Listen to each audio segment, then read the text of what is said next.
ప్రభుత్వం ఏదైనా దాన్ని కంటిన్యూ చేయాలి. 3 కోట్లు అయితే మంజూరై ఉన్నాయి, జీవో ఉంది, కాంట్రాక్టర్ వచ్చిండు, 40% పనులు చేసిండు. ఇంకా 60% పనులు చేయాలంటే ఈ ప్రభుత్వం ఎన్ఓసి ఇవ్వాలి. ఈ ప్రభుత్వం ఎన్ఓసి ఇస్తే, ఒక లెటర్ ఇస్తే, నో అబ్జెక్షన్ సర్టిఫికెట్ ఇస్తే ఆ కాంట్రాక్టర్ పనిచేస్తా ఉంటుంది. మరి ఇప్పుడు ఆ బ్రిడ్జ్ అవుతుండే కదా, ఒక్క ఎన్ఓసి సర్టిఫికెట్ ఇవ్వడానికి 2 ఏళ్లు పట్టింది, ఇప్పటి వరకు ఇవ్వలేదు.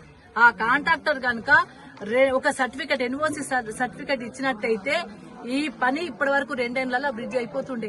సగం పని అయిపోయిన పని మళ్ళీ చేయమా మనం? ఒక ప్రభుత్వంలో సగం పని అయిపోతే మిగతా వచ్చిన ప్రభుత్వం దాన్ని అందిపుచ్చుకొని తాండవాసుల కోసమన్నా ఆ పని చేయాలి. మీకెందుకు ఇంత కక్ష? ఆ పని చేసిన దాన్ని పూర్తి చేస్తే ఈ రోజు ఈ విపత్తు జరగకపోతుండే, ఆ బ్రిడ్జ్ కంప్లీట్ అవుతుంటే విపత్తు జరగకపోతుండే. ఆ 80 లక్షల వర్క్ అయిపోయింది, ఇప్పటికే దాదాపు 80 లక్షల వర్క్ అయింది. ఆ వర్క్ అయిన దానికి ఎన్ఓసి ఇవ్వమంటుండ్రు, బిల్లులు ఇవ్వమనిలే.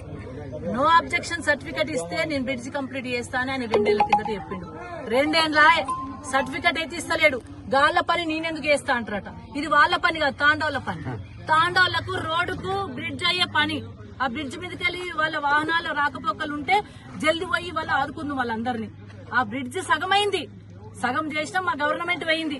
మరి మొత్తం పని అయితే చేయించాల్సిన బాధ్యత మీది. టెండర్ అయింది, పని అయింది, 40% పని అయింది. ఓన్లీ దాన్ని ఎన్ఓసి ఇస్తే సరిపోతుండే. అది ఇవ్వలేకపోవడం వల్ల కూడా ఈ రోజు ఇబ్బంది వచ్చింది. దయచేసి